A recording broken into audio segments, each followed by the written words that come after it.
கிறிஸ்துவின் நாமத்து நிமித்தமாய் தேவனுடைய வார்த்தையை அறிவிக்க தேவன் என்னை பயன்படுத்திய கிருபைக்காக என் தேவனுக்கு கோடான கோடி ஸ்தோத்திரம்.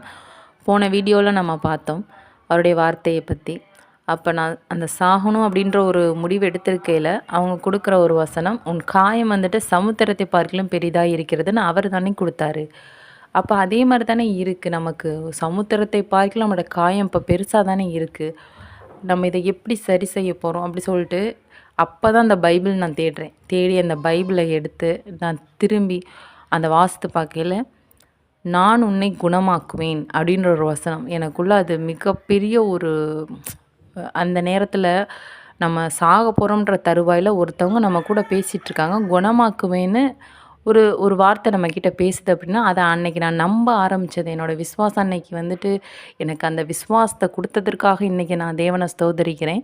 அன்றைக்கி வந்துட்டு நான் வந்துட்டு அந்த வார்த்தையை நம்பி ஒரு 8 மணி இருக்கும். 8 மணிக்கு போய் நல்லா என்னால் பலவீனமாக இருந்த உடம்பு, நம்ம உயிர் வாழ போகிறோமா, நம்மளை குணமாக்கிடுவார் அப்படின்ற ஒரு நம்பிக்கை.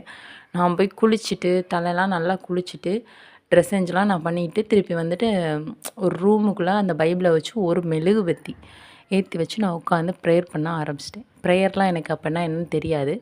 நான் ஏசப்பாவை கூட பேசுகிறேன், ஒரு ஃப்ரெண்டு மாதிரி பேசி நான் அழுக ஆரம்பிச்சிட்டேன். 8 மணிலேருந்து கரெக்டாக 9 ஆச்சு.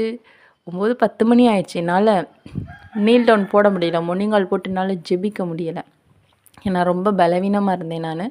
அப்போ வந்து என்ன பண்ணிட்டேன், அவர்கிட்ட நான் கண்ணீர் வடிச்சிட்டு நான் கேட்குறேன், ஒருவேளை நான் முழங்கால் போடாமல் நின்று ஜெபம் பண்ணேன் அப்படின்னா என்னை குணமாக்க மாட்டாரோ, எனக்கு முழங்கால் போட முடியல, எனக்கு கால் வலிக்குது அப்படி சொல்லி எனக்குள்ளே நான் பேசிகிட்டே இருக்கேன்.